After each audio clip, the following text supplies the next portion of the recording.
Hey folks, welcome to Moonshift Audio. This week I'm going to show you how to recreate the entire backing track to Revolving Door by Tate McRae. Here's a preview.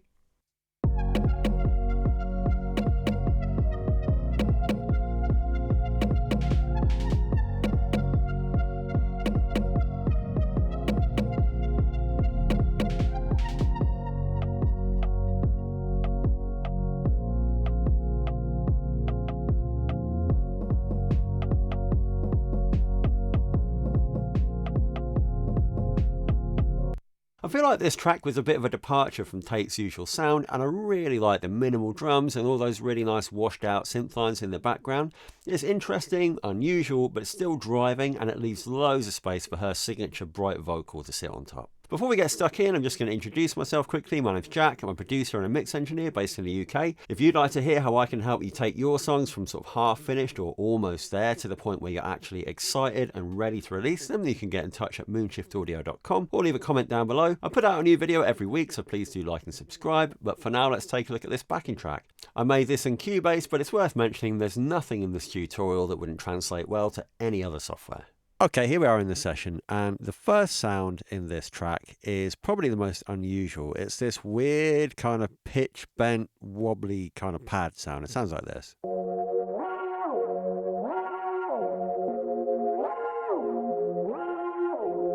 So the chords for this track are pretty much F sharp, A sharp, right the way through. Nothing particularly crazy going on there, but there's some really interesting stuff going on with the sound design. So I made this in Serum 2, and actually the patch itself is not that crazy. It's just a sine wave with a unison of 5, which gives you this kind of organ-y kind of sound. Bit of chorus and hyperdimension. If I just turn off the effects. That's it, sort of out the box. I've put this random LFO just to modulate the pitch a bit, to give it a bit of a kind of uneven quality. If I turn that right up. Yeah, so that's just helping it sound ever so slightly strange, a bit otherworldly. And then, yeah, we've got this dimension and chorus, just to kind of give it some movement, wash it out a bit, spread it out to the sides. So that's all that's going on in Serum, but we are doing a couple of things. We're doing pitch bend. Now I've drawn in these shapes manually because they're not really to the beat. They do repeat every 2 bars.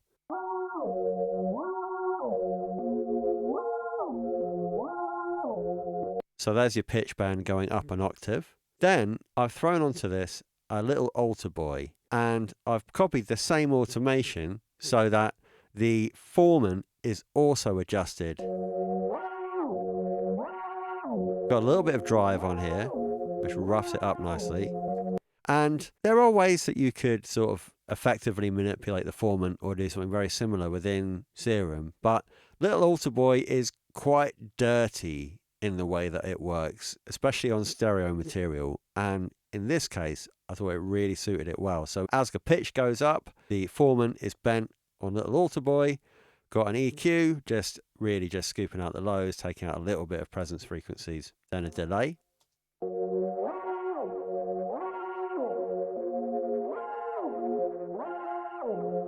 Just to add that kind of wacky repeat, which you really hear after those pitch bends. And there is one more compressor on here, and this is a side chain that comes from the kick drum, which we can check out in a second. So after that 4-bar intro, we get to the point where in the main track the vocals come in, and all that really changes in the backing track is that we beef up and thicken up that kind of slightly weird pad sound with a couple of extra layers. And the first layer is this, I've called it an organ pad, because to me it sounds a lot like an organ. It's super simple. It's just a sine wave with a unison of 5, a little bit of a detune there, and some chorus.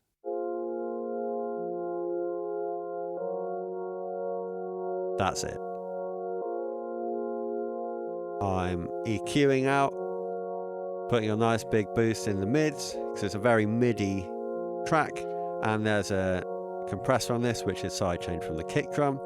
All of these elements of the pad have a compressor to sidechain from the kick, so when the kick comes in a minute, we'll hear them all pump nicely. There's one more layer to the pad, which is kind of similar again. There's really actually not too much to the synthesis in this track. This one is, I've used good Juno oscillator shapes. This is a sort of loose saw wave. Again, unison of 5, and a little bit of a detune and some reverb.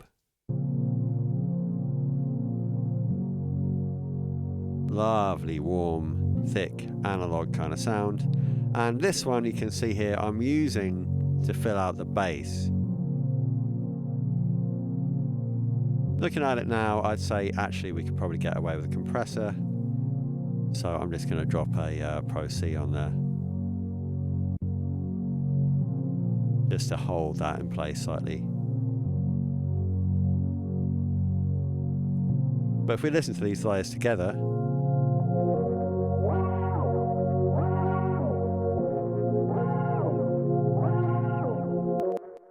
it's sounding good. So we'll play this from the start quickly.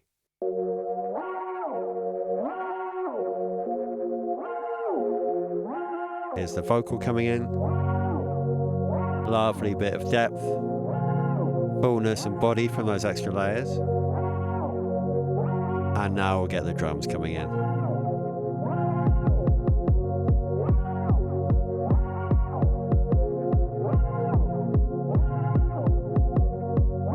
And they come in with literally just a kick drum for a 16, and then the pattern develops. So let's take a quick look at the samples that I pulled into Battery for this project. There's quite a lot of distortion on the kick drum. I'm going to turn that off for now, and you can hear the samples as they were. So this one, to me, I pulled this off a splice. I was playing around with a couple of 808s. It sounds like almost a kind of garagey sort of kick drum. I think I might have even got it from a garage pack, but it sounds like a sort of manipulated 909 kind of sound. Pretty straightforward. And I put a bit of EQ on this, because what's interesting about the kick drum in the original is this really knocky, woody kind of sound.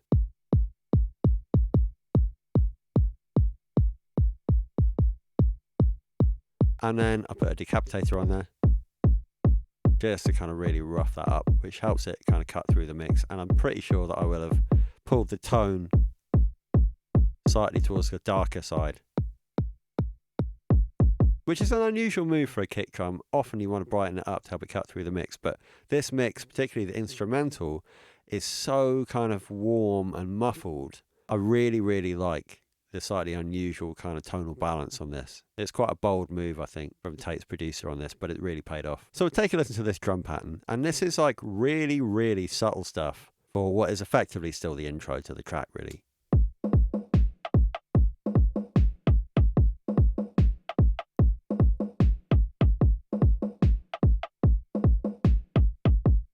We've got a conga.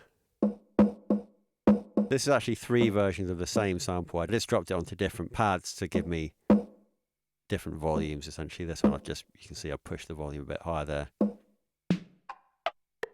I played around with quite a few different rim sounds, and there are a couple of snares that I dropped in for fills later on. But here's this intro snare, which is way in the background.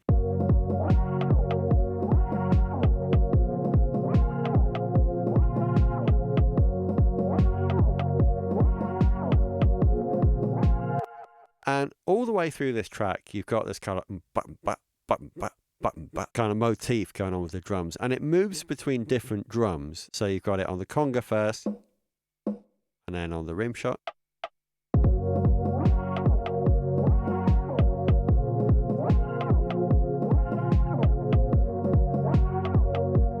And then we get this little dropout. And now we're into the chorus. So Tate's vocal massively opens up here. We get loads of vocal layers and harmonies coming in. The drums develop a bit.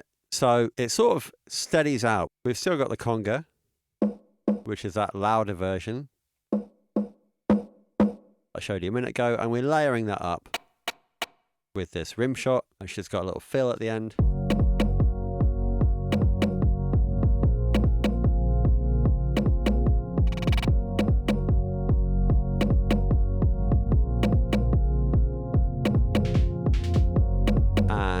There are some of those snares that I showed you as well. just putting in a little fill at the end of the bar. And we also bring in the bass. Now this is a patch that I've used quite a few times. It's from a Culture drum and bass pack, but it's just a really lovely thick Reese. And I'm using a compressor just to kind of like tame the fluctuations in volume. Stage 1 just to pull the below 100 Hertz down into mono, and an EQ just to scoop out some of the mud. So this is without those inserts. Needs very little treatment, that sound. It's just great straight out the box. And if we just play the run up, you will really feel that coming in.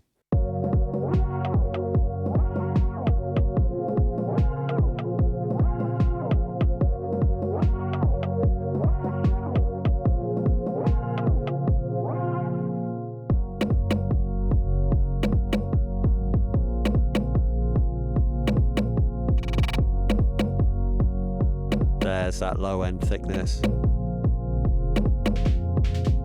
One thing that I just love about this production is that there are no hi-hats, there are no cymbals, there are no impacts, there are no risers. It's so understated. So they made some quite unusual choices with the sounds themselves, but also just with the general structure. It's pretty wild what they're doing, and yeah, it's just so refreshing. So we get into the kind of like main chorus with the repeated vocal line here. And we bring in what is effectively a sort of lead synth. Called it this wob lead. Sounds like this.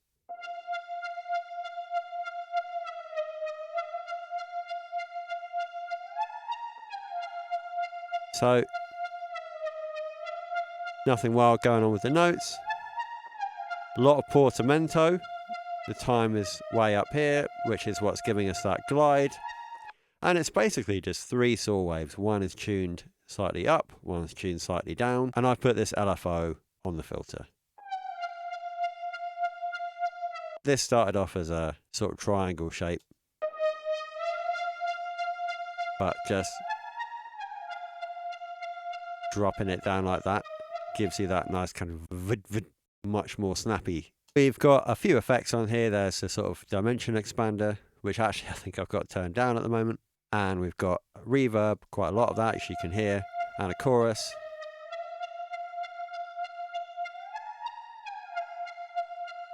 So let's take a listen to that with the rest of the track.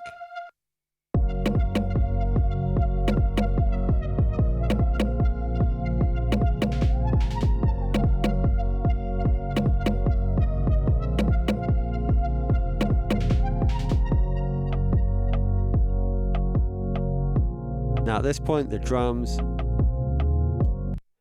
drums settle right down. They go much more broken up. The kick drum goes to halftime, and we get this nice kind of like reggaeton, like and what I really love about this is that although it's still pretty understated, the drums are not big in the mix in this.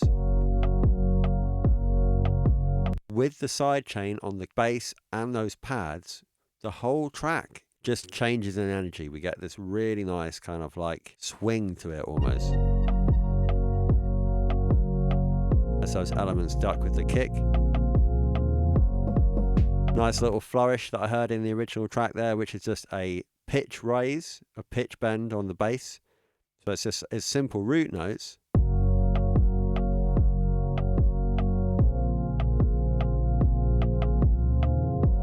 You just got that nice raise there.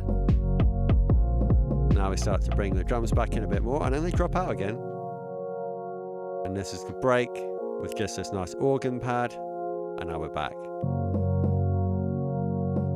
Building the layers again.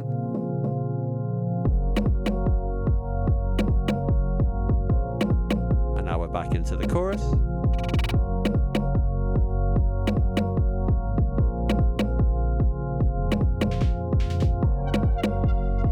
Now that lead sounds come back again.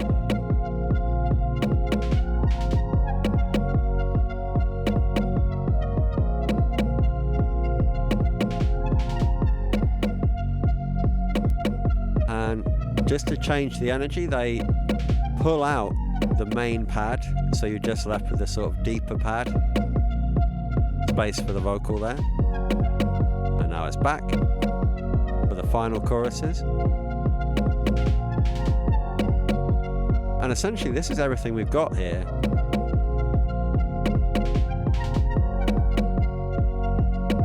Until we get to the outro.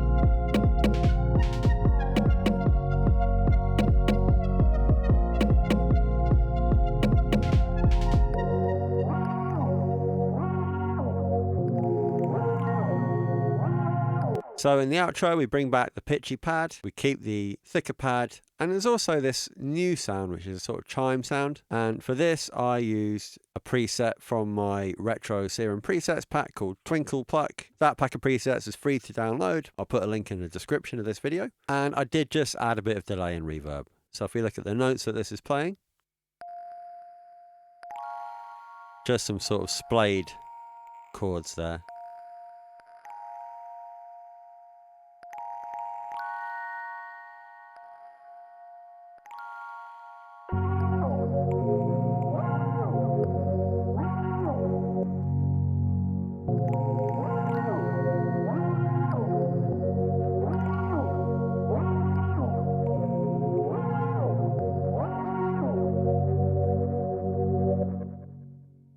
And that's our track. That's it for this week, but please do like and subscribe for more tips, tricks, resources and downloads from me at Moonshift Audio. Till next time.